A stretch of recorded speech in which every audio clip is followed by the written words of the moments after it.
Welcome to episode 30 of the Youth Move Colorado podcast. Today, we are interviewing the Selfless Love Foundation, JR, Janessa, Dina. The Selfless Love Foundation advocates for current and former foster youth. They advocate for policy changes and practices improvement and streamlines the foster care adoption process and improve self-sufficiency outcomes for transitioning youth.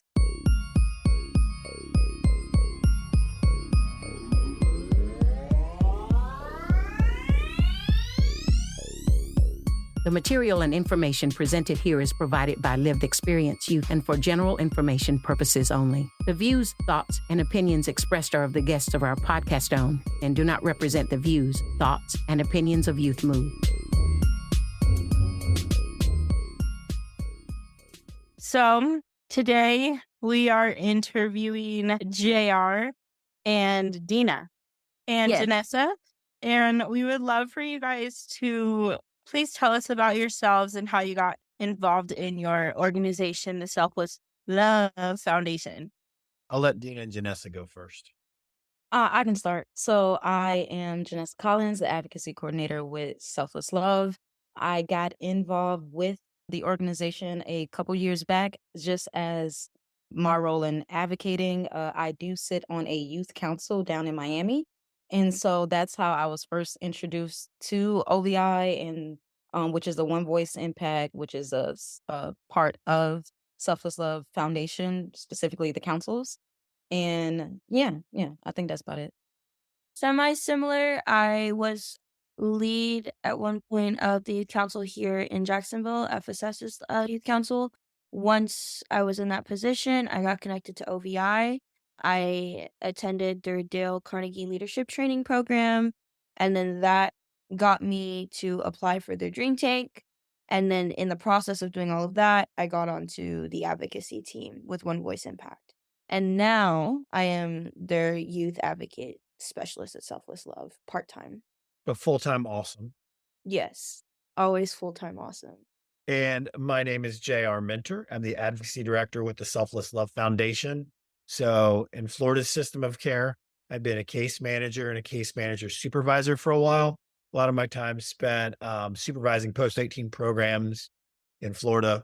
And then I had an opportunity to make a little bit of a career shift and use all the knowledge that I had through my previous roles to work alongside young adults and advocate for change with a lot of the programming that kind of fell under me as a supervisor.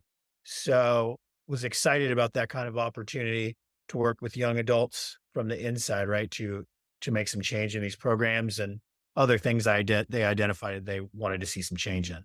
So it's been a cool journey, an interesting career pivot, and really enjoyed it up to this point. And it got me the opportunity to meet people like you, Lizzie. That is super, super awesome. And it's awesome what you all do, and it's rewarding to hear. I would like to talk about how you and I met, JR. I don't want to talk about it. I want you to talk about how you and I met. Well, so yeah, that was an interesting way that we ended up meeting, and it's been a cool journey, I think. So, we do Foster Youth Voice Month, right? Annually since 2019, which is all around removing the stigma associated with young adults navigating the foster care system or being impacted by it, kind of creating a new narrative and creating an opportunity for them to kind of focus on showcasing why listening to lived expertise is so important and can result in really impactful change in child welfare systems. So through that, we'd started some conversations, and I was on is it Colin or Colon? I always forget which way, but the Colorado Youth Network call statewide. The National IL Conference was happening in Colorado. And then everybody just kind of talked about there were some barriers to young adults attending, mostly around funding. So our founders, Ed and Ashley Brown, Ed's like born and raised in Colorado, I think in the Denver area. So when I told them there was an opportunity for some people from Colorado to get to attend, they were like, yes, we've got money for that. So we were, Daniel Memorial is actually based out of Jacksonville, which is where I'm at. So I know Trevor and some of those people from that group pretty well. So I hit them up and said, "Hey, we'd like to make sure some young people from Colorado get to attend this." We worked out a rate and everything, and then we went ahead and took care of that. And Lizzie, that's how I met because Kippy, you came with Kippy's group, I believe. No, or Stacy from Elevating Connections. I can't remember. I was with Kara. Yeah. Oh, you're with Kara, even better. Yeah. So you were with Kara, and so I got to meet you and a couple other young people. And we got to go out to dinner. We went to what's that district? The Larimer district. And we Mhm. went to a pizza place and got to hang out, and that was super fun. Yeah, and got to know you, and then you participated in Think Tank too. So got to spend some time with you again when we were in the Colorado area. Yeah, it's fun. Yeah, that was super awesome. It's crazy when I go to these conferences. It was my first conference that I've actually really been to. And I was nervous and I was scared and even though it was like a new experience, it was very rewarding. And I think that like even when we were sitting at the hotel during one of the breaks, just having a conversation and you were asking us about Colorado and what's happening here. And it was just awesome. And to genuinely feel like, oh, wow, this person actually cares about what we have to say was amazing. So I do want to say thank you for that, being that safe person for us. I was happy. We were thankful to have the opportunity for you to be able to experience that and not and get to stay at the hotel. That was the big thing too. Like making sure everybody got to stay at the hotel and not like going home and coming back every day. Yeah, I still remember because I only knew what Kara looked like. I didn't know what anybody else looked like. So being in the lobby of the hotel, looking at Kara and being like, Kara? And then meeting everybody else. But it was super fun. And yeah, learning about Colorado through your eyes was a cool opportunity. So appreciate you taking time to talk to me whenever you do. Thank you. Anytime. So I don't know how we want to have this conversation. So we'll just have it naturally. Please tell us about your foster care advocacy. So for me, when I got involved in advocacy, I didn't know that I was advocating. So let's be clear about that. When I was just letting people know about the things that I was going through and how I didn't feel like certain things were run the proper way, there were different ways to go about it. That was just me speaking on this don't feel right, right?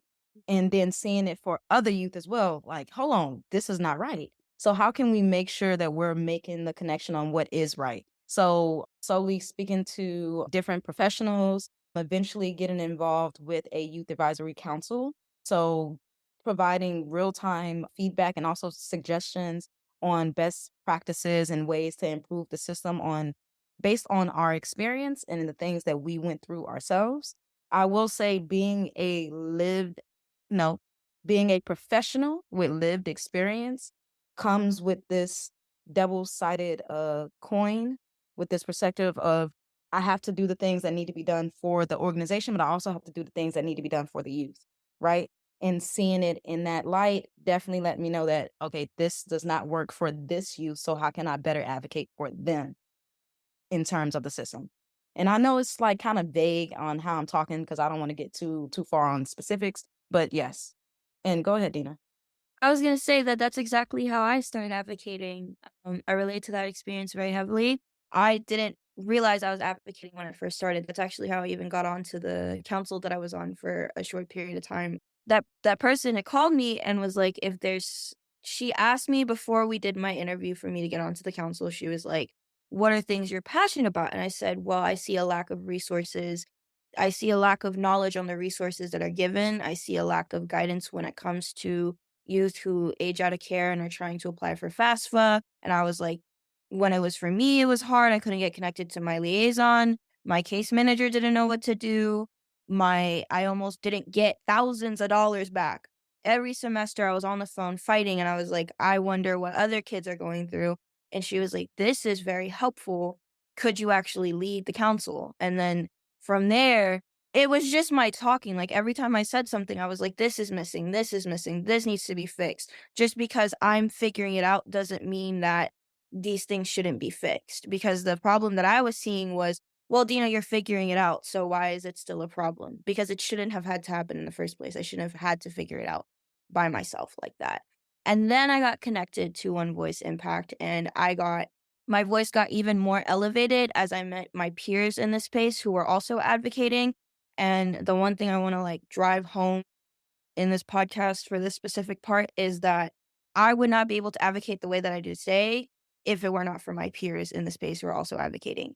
Every single day, they continue to be my mentors. They continue to help me understand my voice. They continue to make it a safe space for me to disclose what I'm going through, and they continue to hold me accountable. So, yeah, that's all I wanted to add. I love that. I think that I feel like that's the beginning of how honestly everyone starts advocating because for me, a little backstory about me, I grew up in the foster care system and then because of my foster care experience, when I had my child, they used that to take my child, got him back within 3 weeks. And then finally, while I was fighting for him, I was like, wait, I don't like what I'm fighting for. I mean, I liked what I was fighting. I was fighting for my child, but I didn't like that I had to fight. And then I realized that, oh, I'm actually really good at this. And I started getting involved with like the youth advisory board here in Colorado. And then it was like, oh, so it's kind of by accident that my advocacy started. That's the thing with strong voices, it's hard not to listen. When you are constantly in somebody's ear, Mhm. Someone gonna listen one way or another. exactly voluntary or involuntary, you better listen. Hmm. And the thing that's kind of interesting and that I think, a lot of people are looking at is how do supervisors and workers create more space within their organizations for the time to have those conversations with people so that we can identify opportunities for change? Because it's, people so focused on putting out fires and not having enough processes and things in place to really engage lived experts, right?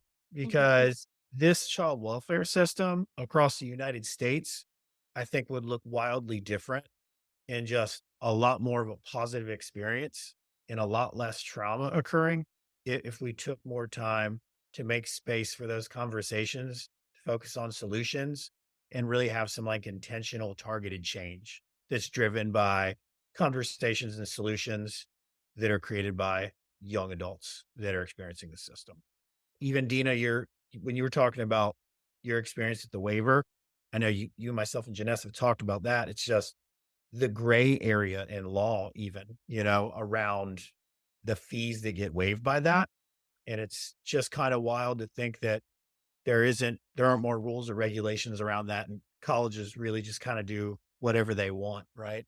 And say, well, these are the fees we charge that aren't covered by the waiver. There's nothing really policing that or capping what they can do. JR, you want to speak about the national network youth involvement? Yeah, for sure. The national network has been a really cool initiative or movement, I guess, at Selfless Love. It kind of started as an opportunity to bring states together, professionals and lived experts from every state to start having conversations as a group, identifying opportunities for change. And I think kind of like when we had that conversation in Colorado, Lizzie, just learning how each state operates and, what's going well, what's not, and then starting to see like across the board, what are some issues that maybe need some conversation and targeted change around. And so when that network started, then it was, man, there's a lot of common themes that I think we're seeing in discussions. So we should totally have an event in October in Colorado, even though we're from Florida, around intentional change and co-creation. So that network really started to create the foundation for the creation of that think tank event that we hosted in October. So, in leading up to all that, we had young adults with lived expertise alongside their supportive adults from these different systems and identifying the things they wanted to discuss and, preparation. What was the agenda going to look like?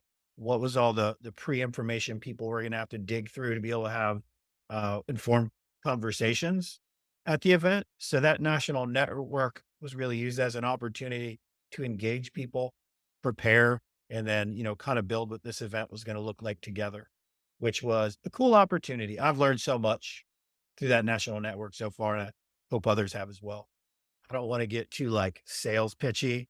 I mean, I can get into like think tank and stuff too.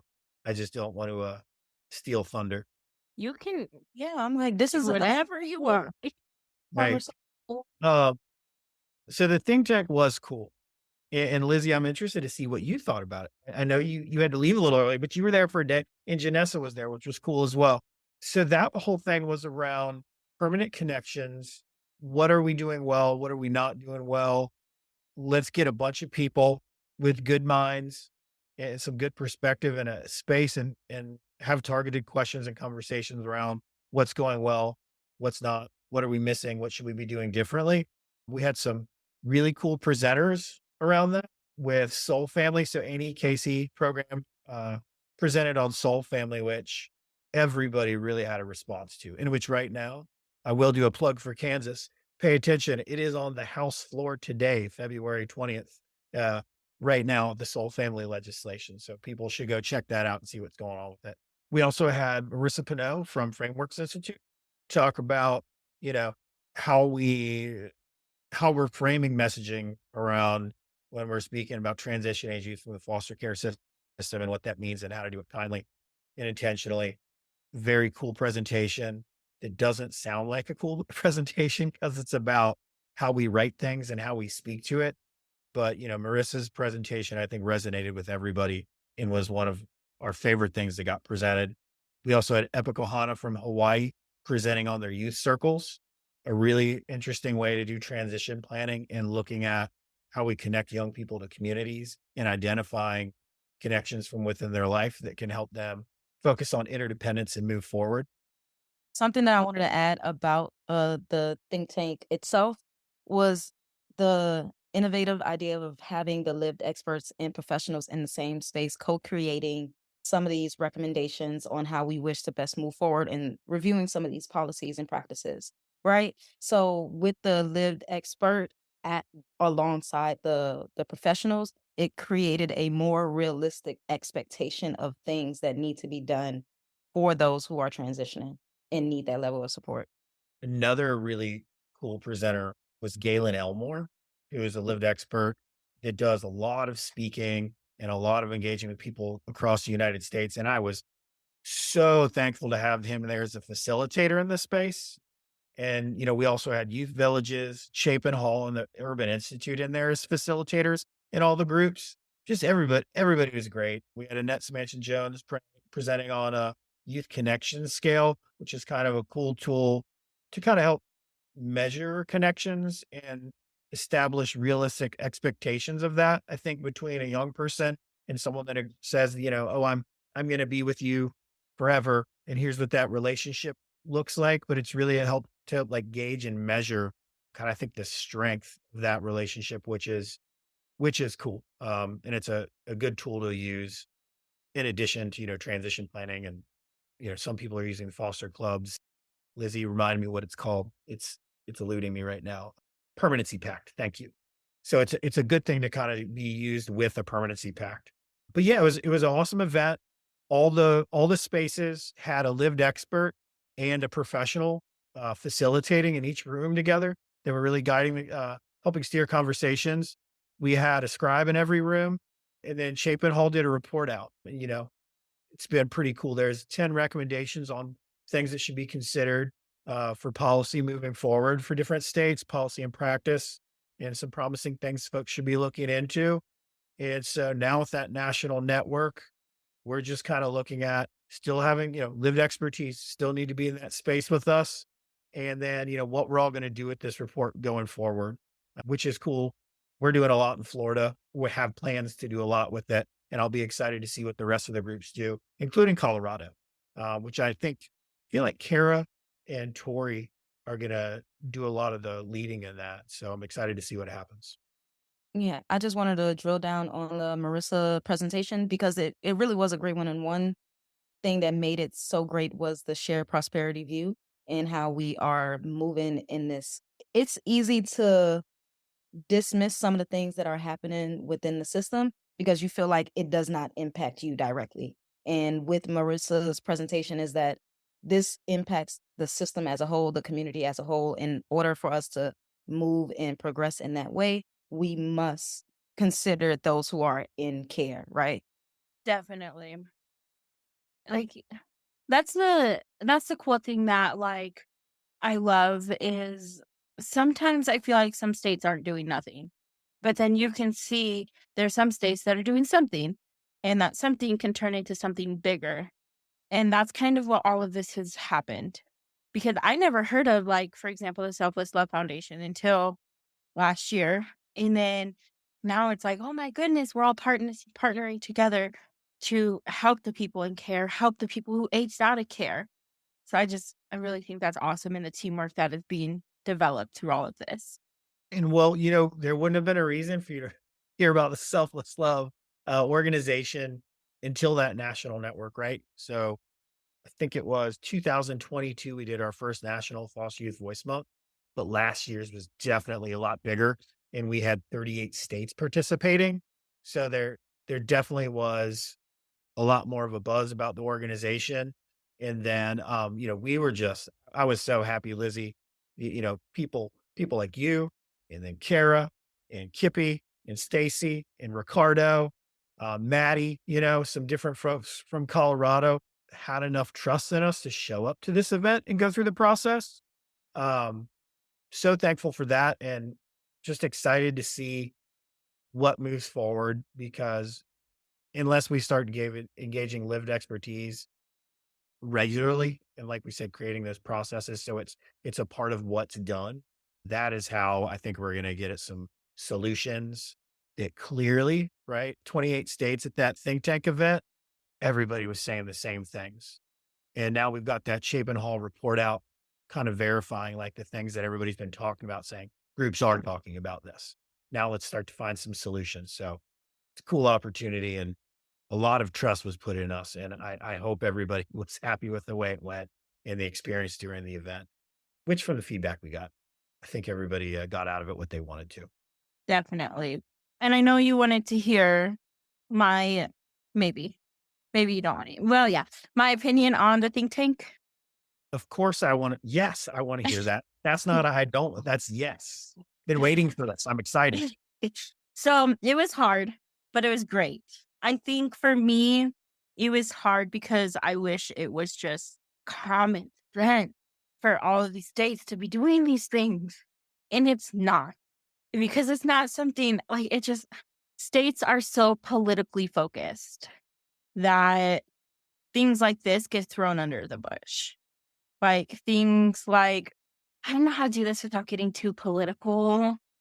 So basically, the states, they're more focused on like their money and what they're doing to make them look good. They don't realize there's youth, young adults like us, who are not getting the help they need, not getting the support they need. And a lot of it's through a lot of it, like it's the foster care. A lot of it is we don't have those permanent connections. And like I told you a little bit about this last week when we met, that like permanent connections is really important to me. I was placed in foster care at 4 weeks old. Then I was adopted. Then I was placed back in foster care at 11 years old. And then I aged out. And when I aged out, like I got a part of a program and they became like I grew up in so many like facilities, residential treatment facilities, that I got attached to these people and they became my family. And then I realized, oh, once I leave this place, these people don't follow me. Like they can't follow me because of all these laws and rules and whatnot. And then I got into an independent living program and I met my permanent connection, Ken. And like he was my permanent connection. He was everything. He became another parent for me. Granted, I got it at 18, but at least I got it at 18 instead of never. It was just really hard because it just feels like some of these things should just be common sense and it's not.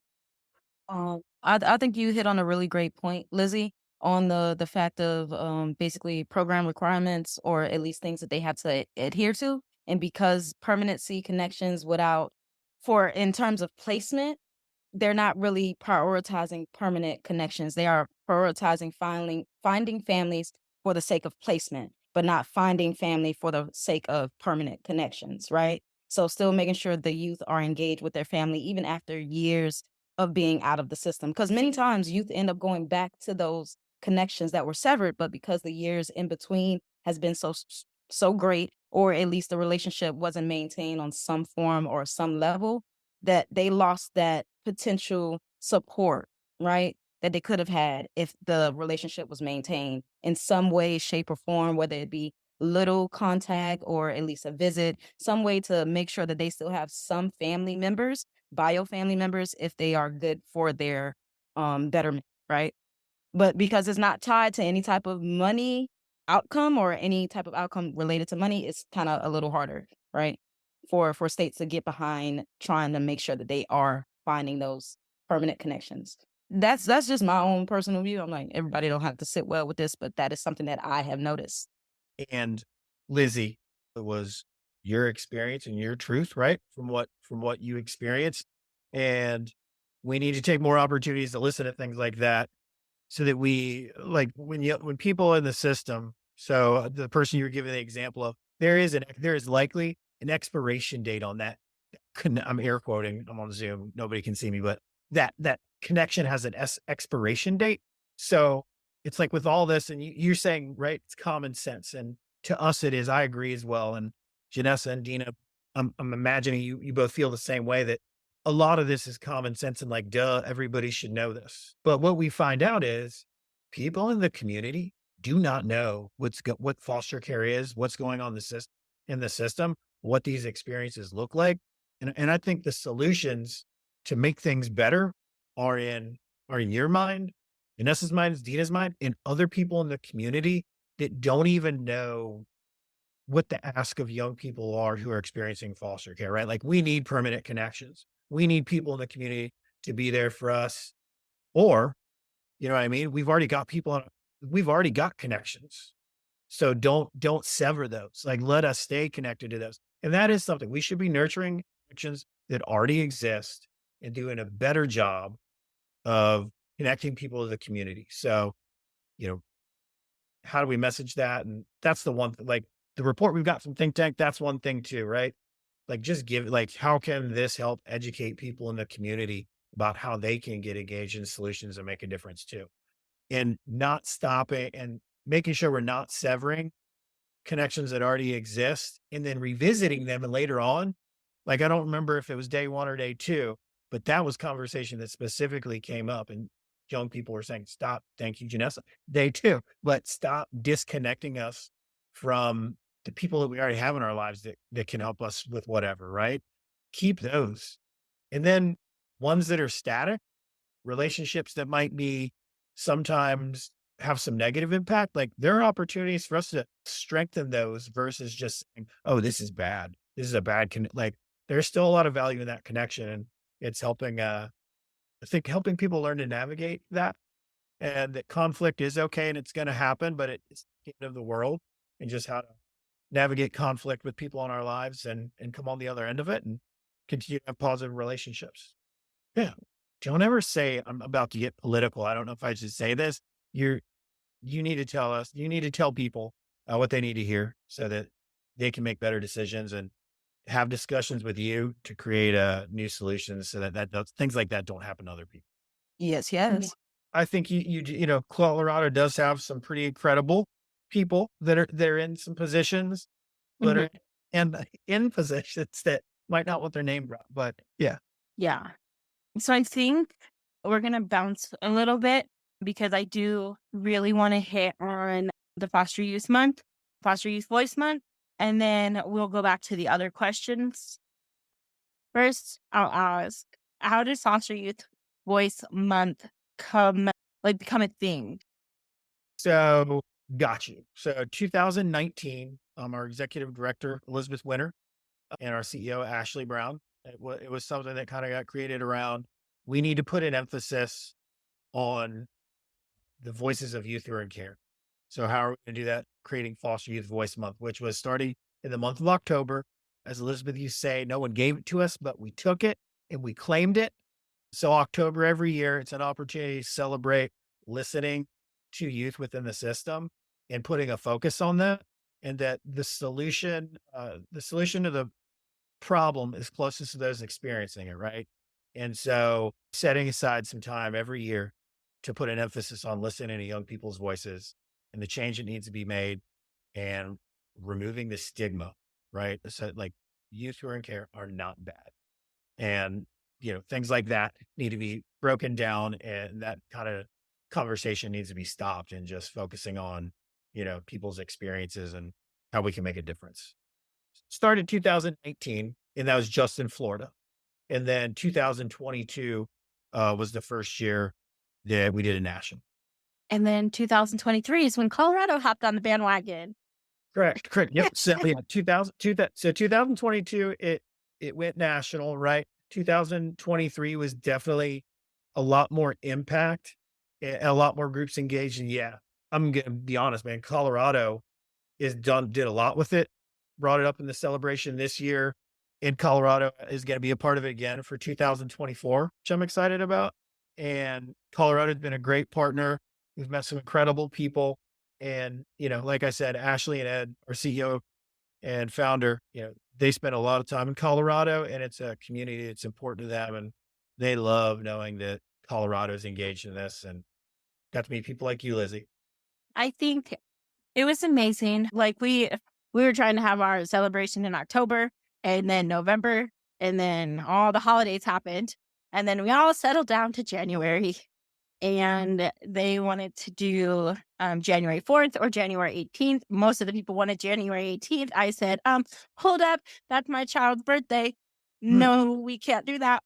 So they did January 4th. And it was really awesome to be recognized. We got a certificate. There was a judge there. They signed our certificates, and it was amazing to be honored for something that I don't know. Yeah, honored's the right word. Honored and recognized for something that, even though what we do, like advocating for foster care and foster youth, can be very, very triggering. Like I know it is for me. I'm not sure about other people. But for me, it's very, very triggering, but also very rewarding, and being able to be recognized. I did an 8-minute speech about my story, and it was awesome to feel safe and have people looking at me like, wow, this person is trying to make a change in the world. And there were several of us that got recognized, and it was an awesome celebration. And yeah, I'm so excited to see what Colorado does. I wish that I could have this magic wand and be like, poof, everything is how it should be. But that's not how it works. But yeah, I mean, it's super awesome. It's a grind. It doesn't happen overnight. It takes, years of work. And, even like when there's opportunities for legislative change, like it's not like that's a first year that happens. It's, 2, 3, 4, 5 sessions sometimes before that idea ends up, becoming something in law. But let me Mhm. ask you a question, Lizzie. Is that okay? Mhm. So, you were talking about how you had your 8-minute conversation that you had with the group of people. So you were talking about how it's hard to manage being triggered. How do you prepare for things like? How do you prepare for opportunities like that? Like, what's your process look like? For my, I'd love to know. Well, And I put you my on the spot, process right? But my process is different. So first, like I knew I was going to have a speech. I knew for 2 months. I waited until the day it was due to tell Tori, hey, I need help. Can you help me? Then Tori sat down, did coaching with me, helped me, and we practiced it together. I practiced it with her. And then while I was there, while I was reading my speech, it was in my face because they had a time person. And at first we were told 5 to 10 minutes. And then when we got there, we were told it was 5 minutes. And ain't no one following that rule because we all just wrote our speech for 10 minutes. So I had to go around, like I was running around like crazy. I was super anxious. I was talking to every single person I know. I was talking to Ben. I was talking to my +1. I was just like, I had to shut off not my professional self, my not professional self and my professional self, and just be me, and not trying to put on this fake persona that everything was okay. It was okay that I started crying on the stage. So that's kind of like my process was a lot of like running around talking to people. Well, but that's good that you've got like Ben and then Tori Schuler from FGI for Kids, right? So but, that's good that you've got some people in your corner though, because for anybody, I imagine I do not like public speaking one bit. You know what I mean? So I I, I can only imagine if I had to like share something personal like that, the processes and what you do to prepare for that. Yeah. I'm curious to know Dina and Janessa's process. Like, if you have to share something personal around like your story and advocating, how you go about that. I'll go first. Thank you for asking that, actually. So, for me, I do some grounding exercises. Right, because like I am very nervous before I do any public speaking thing. But Selfless Love, when I was doing Dream Tank for them, they did some public speaking training with me and did some one-on-one sessions with me, and they taught me how to kind of ground myself. So for me, my safe space is the water near the docks, near like where I grew up. So before I speak anywhere, I close my eyes. Doesn't matter where I'm at. Doesn't matter if I'm at the Capitol in Tallahassee or about to do like an intense Zoom meeting. I'm just like, we're at the docks. we're not in front of all these people. We're at the docks, and then I channeled that inside of myself, and I also do one-on-one meetings with my peers beforehand. Like sometimes I'll hop on a call with Janessa or hop on a call with someone from A team and they'll run through everything with me and I'll tell them everything that I could be insecure about. Like, what if I say this wrong? What if this happens? What if my this or I forget what I'm gonna say and they're like, it's okay, just like shake it off. And it helps to talk to people who also understand the experience and understand how triggering it can be.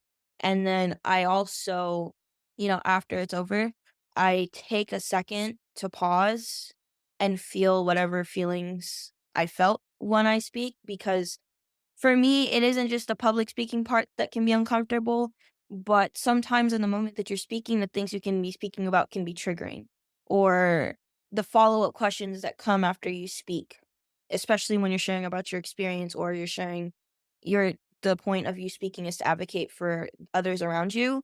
Those things, when you feel very passionate about those things, I feel all my emotions. So like, and I'm very like I have a lot of them. So they come bubbling up after. And if I ignore that, I tend to internalize it. Does that make sense? I talk very fast. But yeah, so just to prepare, I also like to write things down. I write notes of everything and I'll do like a little mock up of what I'm gonna say, how I'm gonna say it, and then I run it back with my peers and I'm like, should I go this angle? And they help me basically throw stuff at a wall till something sticks that I like, and it's still my Mhm. voice.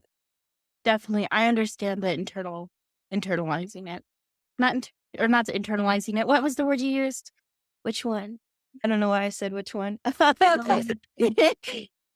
Is the part where it can be kinda, like, triggering or, like, all those emotions can be in there when you're Mhm. done? Yeah.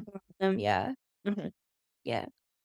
I can share when I am in spaces and it is something where I have to share my story. I never share my story exactly. I share the parts that are relevant for the information that I'm trying to get across.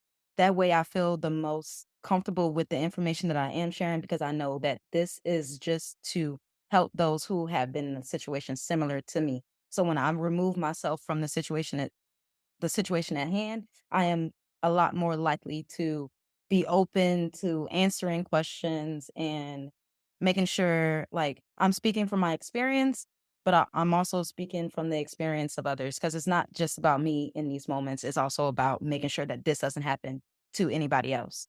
So, removing myself as much as possible from the things that I have experienced and also reminding myself that my experience is valued, what I am bringing is worth it. This is something that I have mentioned to Ben before, just that imposter syndrome. So that is something that I struggle with a lot. But one thing that I often do is just remind myself I'm the person with lived expertise. I am a professional. I have been doing this for a while. I got my degree. I studied well, and I am of value. So making sure I remind myself during those moments that nothing I say is invalid. Agreed. Sorry, I keep forgetting that they're not gonna be able to see my head agreeing with you. Yes.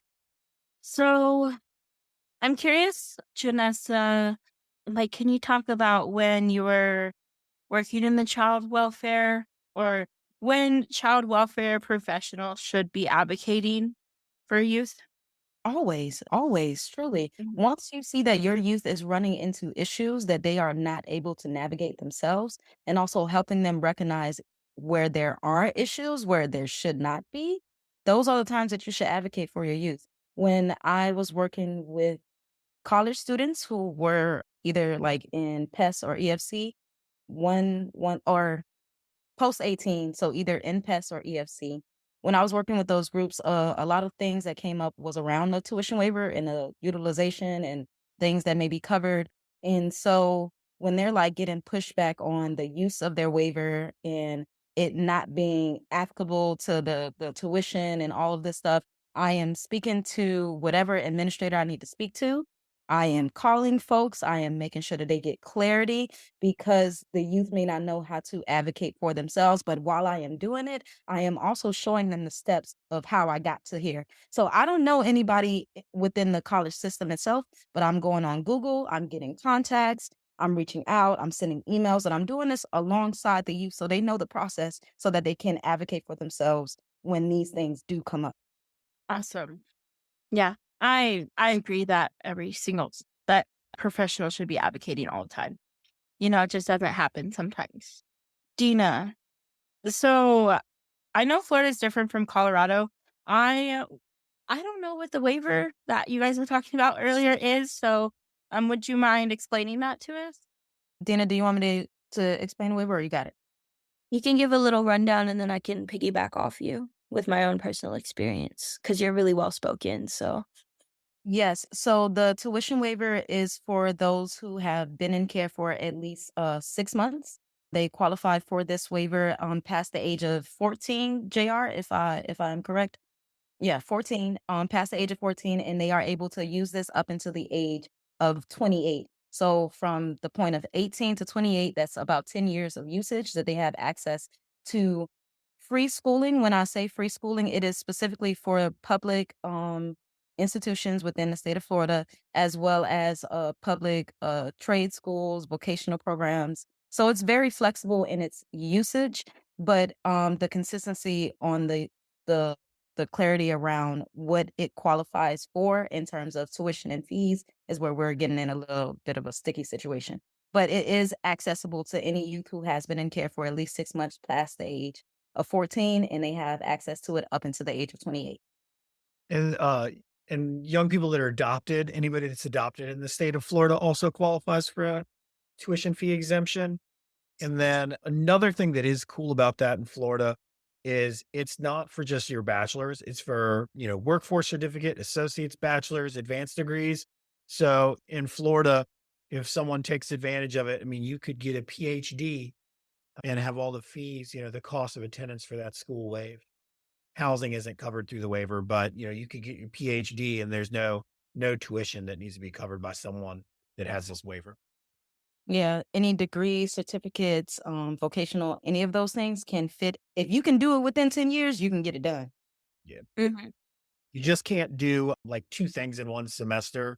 Yeah. So if you're working on like your college courses for your bachelor's or your associates, you can't be doing like workforce credentialing at the same time. So it's just, if you're doing college, you're doing college. If you're doing something else, you're doing that. You can do a different one each semester, but just one kind of schooling during each semester. So that's been something. I mean, seen some people take advantage of that and get their master's degrees. I mean, people getting their bachelor's, it's pretty cool. I don't know any Janessa, I don't know anyone that's gotten a PhD yet, but you could. Yes, and I actually do think there is somebody that got their PhD down here in Miami. Her will not say her name, but yes, great young lady. I'm like I almost said her name. I'm like, Mhm. I believe DeMarco is also working on his He is. He yeah, is. Demarco is working on his PhD and he got his master's when he was, I think he 20 was 50. Yep. Yep. he got So his master's at 23. See, he that is great use of part the part of the 1%. Now he's currently doing his PhD. It's impressive stuff. To piggyback off, did you want me to share a little bit of my experience navigating the okay, so for me, my experience was really just I think there was a lot of things happening when I turned 18, right? So I'd aged out of care, and then I went straight from care to extended foster care, which is an independent living program here in Florida. I'm not sure if you guys have extended foster care in Colorado.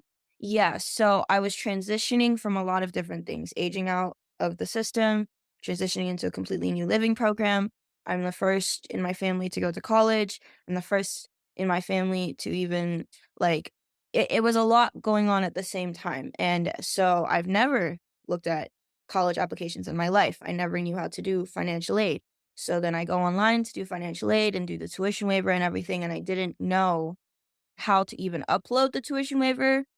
I wasn't even given my tuition waiver by my caseworker at the time that I needed it. So I had to do a lot of phone calls to find a tuition waiver. No one taught me how to upload it. The tuition waiver that I was first given, there was a cutoff.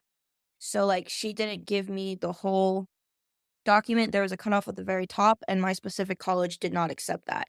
So I had to go back. There was extra documents that I wasn't told about that to go back for filing the FAFSA by myself and not knowing how to answer the questions. Like, when they ask you, like, what's your last, like, couple of addresses? I've moved my entire, I was always moving. I was homeless at some point. How am I supposed to put that down? There's no option for that. How am I supposed to list my parents down? I don't know where my parents live. I don't know what's going on with them. So it was just a very scary, intimidating time. Yeah, Janessa said it's a lot of research with getting the waivers for so there was a lot going on, and whenever I called my caseworker to ask for help, she just said, "Go to your foster liaison." My foster liaison never answered their phone. Anytime I called my school to try to get connected to them another way, they're like, "Who is that? I don't know who that is." So I just had to figure it out. There were some times where whatchamacallit, there are times where I'm losing my train of thought, I'm sorry.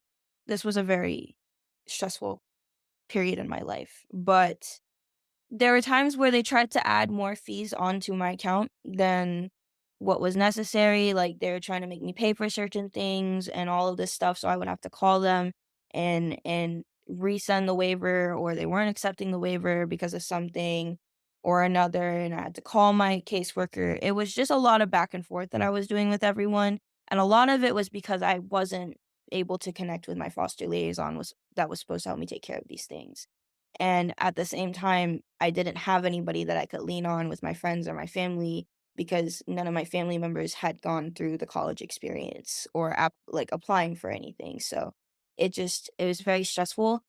As somebody who already wasn't sure if I wanted to go to college because I never saw anyone go to college before me or have any role models that did so, this wasn't making the process any easier. That process alone, the FAFSA, almost like yes, Janessa? No, no, no, finish. This is for Oh, after. yeah, yeah. So that process alone, like when financial aid called me and was like, "We're not gonna give you like the money that like your grant or whatever, and we're not gonna accept your waiver." I like called my best friend crying, like, "I don't want to do this. Maybe college just isn't meant for me." Like I wanted to give up so many times. College classes themselves, that part is easy for me, but keeping the tuition waiver posted onto my account, making sure that because like when I transferred universities too, right? Because I got my AA at a community college and then I transferred over to university for my bachelor's, they needed a court document from a judge, like basically saying that I was in care. And at this point, when I transferred over, I was 21. I don't talk to my caseworker from before anymore. How was I supposed to get that court document? Where do I go? And luckily, JR used to work at that agency. So I called him and he helped navigate me to the right people that I needed to call and the right emails that I needed to have so that I could reach out and get what I needed to get done. But had I not been able, if I wasn't working in the space and I didn't know the people that I know in the space, including JR and Janessa, and I couldn't call them and ask them questions about this stuff, I wouldn't be able I wouldn't have been able to navigate those things the right way. And I probably wouldn't be where I am right now. And that scares me because not everybody who has experience works in the space in foster care. So like How are those kids doing it? Are they just giving up? I know a lot of peers who are giving up. I know a lot of peers who qualify for some of these independent living programs and they're like, financial aid is too hard. This is too hard. I don't want to do this, or my this is happening, so I'm just not going to do it. Yeah. Yeah. And to Dina's point, because their experience is very similar to a lot of youth in care, having to navigate how to use the tuition waiver. One thing that helped me in my experience of using the tuition waiver was having a peer at the school that I was attending that was in a leadership role that could help me figure out these things. So their role was called a change maker.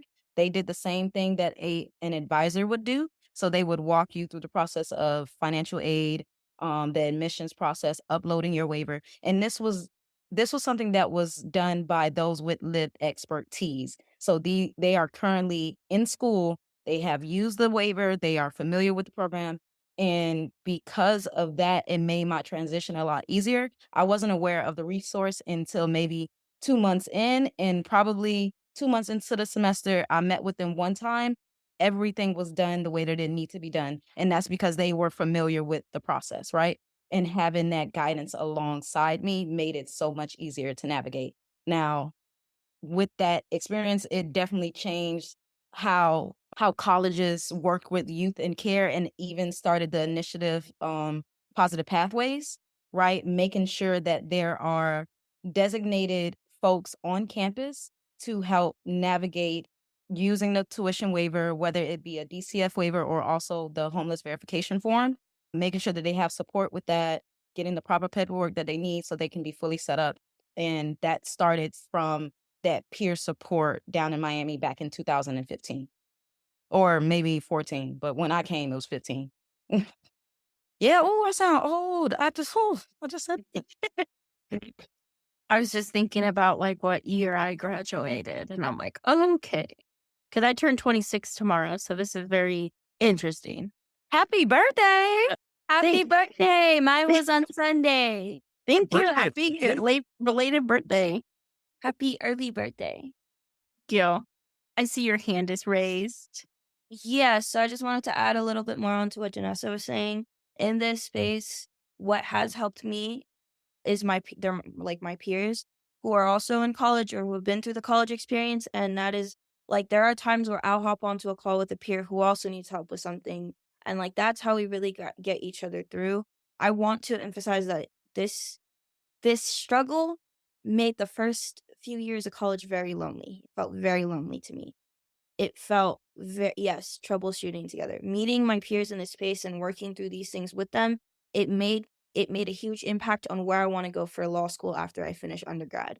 It made me like, because the places that I've chosen, I'm gonna apply to a lot of places, but the my top few choices, they're in areas where a lot of my peers that have gone to school or have advocated for those things are there. FIU is one of them, and they have positive Panthers, which is what Janessa was referring to. The I I used to dream that my school would have a program like that, because and FSU has another program as well. What does FIU stand for? Florida Yeah, Institute we're just University? Colorado. They don't know what FIU it means. Florida Florida. yeah, okay. Yes, so having peers around you who can help you help walk you through these things, because I will say I've had an adult try to walk me through these things who didn't have lived experience, and sometimes it's like we're talking to a wall because they don't understand all the stress that could come with it, whereas when I'm talking to a peer about it, they understand, and they're like, "It's okay, just give yourself grace, we're gonna walk through it," because it can feel like end all be all, especially because for me, being in school meant keeping a roof over my head because you have to be in school to be like in EFC housing. And then I relied heavily on the grants that came with and the scholarships that came from when I was in school because that helped me pay my bills. So school for me was also a way to keep a roof over my head and ensure my future. And so when something would come up, it felt like the end of the world. It felt like, well, if this happens, I could lose my stability right now. And what's going to happen next? And when I'm talking to a person who doesn't have lived experience about it, so even if they have good intentions, sometimes they don't see that. And like for me, it's fear. Like I'm scared this is gonna mess everything up, the trajectory of what I have going on. When I talk to a peer about it, they're just like, okay, this is what we're gonna do. I'm gonna do exactly, I'm gonna walk you through exactly what I did, just like Janessa said. And that makes a huge difference because especially as I entered the space of college as somebody who was in foster care and like it was like I didn't have felt like I couldn't really relate to the students that I was going to school with for a long time. I felt like I couldn't open up. Not a lot of people knew in the beginning, that I was in care or that experience and that was a huge part of who I was. And I was trying to like explore that part of my identity. So it made it kind of isolating at first. But yeah. I I have a question. It's not on this list. I was just thinking about it from my personal experience because I am going to school for psychology. I want to get a psychology degree because with that you can do a whole bunch of things. In Colorado, we have the foster ed program, which I might butcher this, so and I can't check the facts on this real at the moment, but we have the foster ed program and we can get free college either in the state of Colorado, any community or not private, universities, that's what it's called, up to 120 credit hours, I think. Again, I'm not 100% sure on that, but my biggest thing is, like, I have very bad anxiety going into those kind of situations, like, going into schools because I'm, like, thinking to myself, "Oh my gosh, all these kids, like, don't or all these young adults don't understand what I'm going through and all the struggle I'm going through," and like, I have this fear of, like, people finding out that, like, I was in care, yet I do all this advocacy. But, like, within school became my safe place.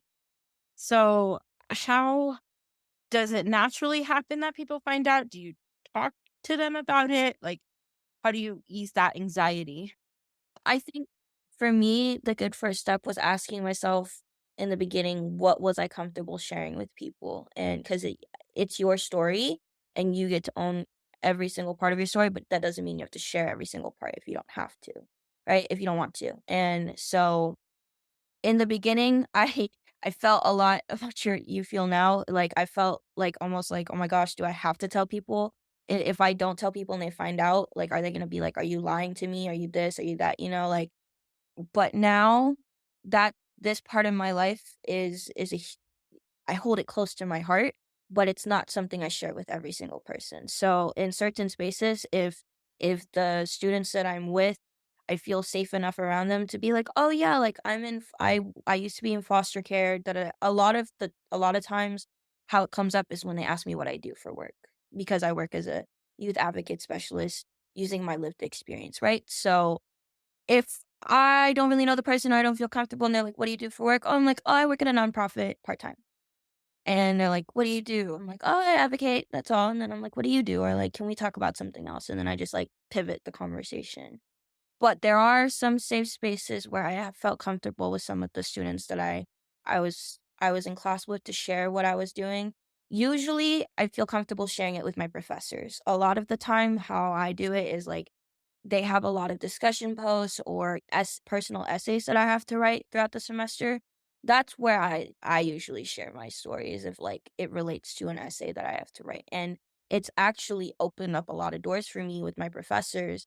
And one of them just texted me and told me that she would love to write a letter of recommendation for the honors program I'm applying for. So they I've when you pace yourself and you give yourself grace and patience and you're like, this is a safe space where I feel like I want to share this part of my story, then do it. And then if it doesn't work out, because there are times where it hasn't worked out for me, I just pivot and I'm like, you know what? That's just a lesson learned for next time. Some people just aren't meant to understand certain things. For example, my tuition waiver. Not everybody knows about my tuition waiver because I learned in the past when I shared with my friend that I had one, she got upset that I got my college essentially paid for and hers wasn't. And it was a whole, oh, well, you can't really complain about school because your college is paid for. Mine isn't, and I have to pay for it myself. And I didn't like that. So now I don't talk about my tuition waiver. Oh, well, how do you put yourself through school? Scholarships. they don't need to know about your tuition movement. They don't need to know about how you put yourself through school.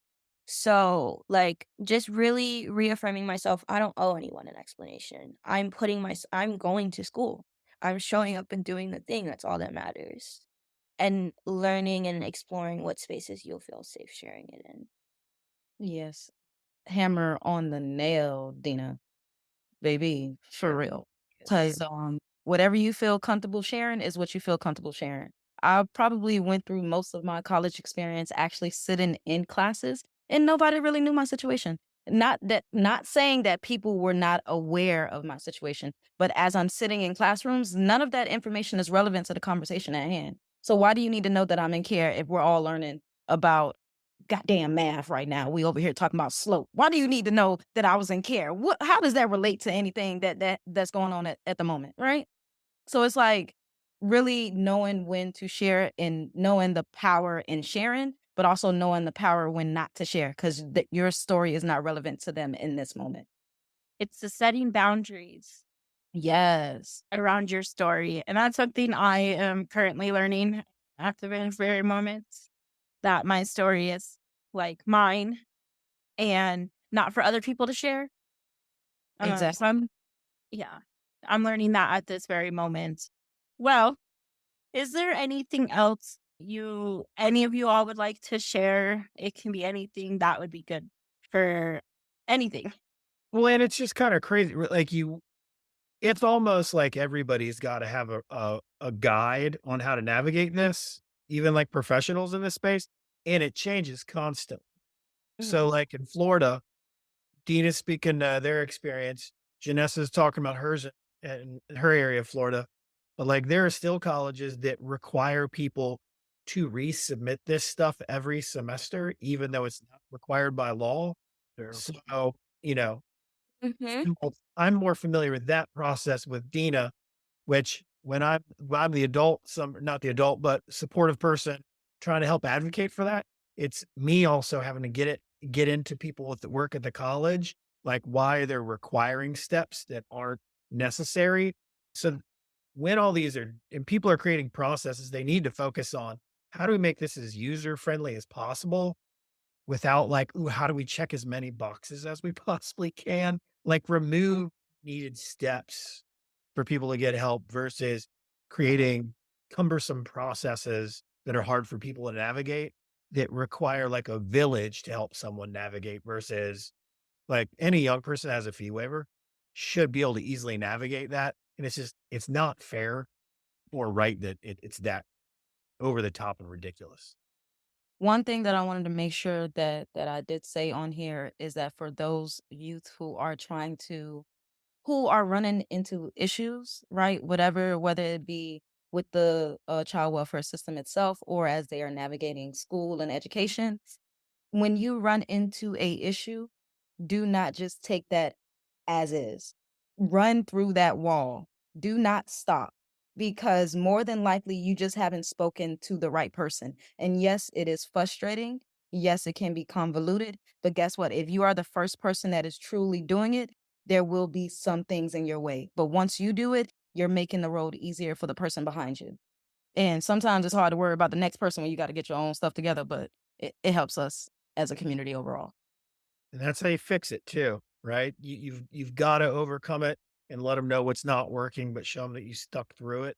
And yeah, that's how you kind of get there through that. Because if you stop, like you said, Janice, right? No one will know that that's what's preventing people from doing things. Yes, I just want to piggyback off what Janessa said. For me, in the beginning, it was hard to not give up, but what I had to remind myself, it was two things. One, I reminded myself, you are good enough to go to college. You are good enough to get these resources. You deserve these resources, and you will make the noise that you need to make until you get what you have a right to have. And then when it gets very hard, I advocate for myself like I'm advocating for other young adults that I usually advocate for. Because it is easy for me to make noise for other people. Somebody calls me, Dina, this is going on, this is happening. Oh, okay, let me call everybody in my contacts. Let me be on the phone all day until 5 p.m. figuring this out. If I can do that for somebody else, I can do it for myself. because what's not about to happen is I'm not about to fail before I even begin, because these resources that are supposed to be for me aren't being given to me in the proper way. And like every single person deserves to do whatever they want to do. I almost pulled a Marco and derailed for a second, but don't give up. Don't give up on yourself just the way that you wouldn't give up on the people around you that you're advocating for. It's tiring, but then the more you do it, the more empowering it is, because you're like, "You know what? You know what? I do deserve this. You know what?" And then once you, like, achieve it, you're like, "Wow, I did that. I spoke up for myself, and it made a difference." And you know what? What the life that was changed was my life. I changed my own life today. Yeah. I got fired up. I got fired up. Self-advocacy is harder. It is. It is. It's I don't tough. know why I don't know why that is, but why is it easier to advocate for someone else than it is for, yourself? I have no idea. That's so funny because once I posted that chat, Ben said, "Talk about that." Well, it's true, Okay. like, Because for me, I'm more that person, like, I want to help other people. Like, I care about other people more than I care about myself, which I know is not right. But me making sure no one else has to go through any of the stuff that I have gone through is my main priority. Yet, I should be taking care of myself in the process. Do I do that? Not as often as I should. But for me, it's more the fact that I personally feel that I know this isn't true, but in my head, I personally feel like I don't deserve all of these opportunities. I don't deserve to have free college. I don't deserve to have all these resources. But everyone else that are in kind of a situation that I was in, they deserve that. Like, I've had to fight for myself for a long, long time. So making sure that everyone else don't have to fight as hard as I did. I think that's a really vulnerable thing to say, and I want to appreciate you for saying that, because that is not easy to claim, right?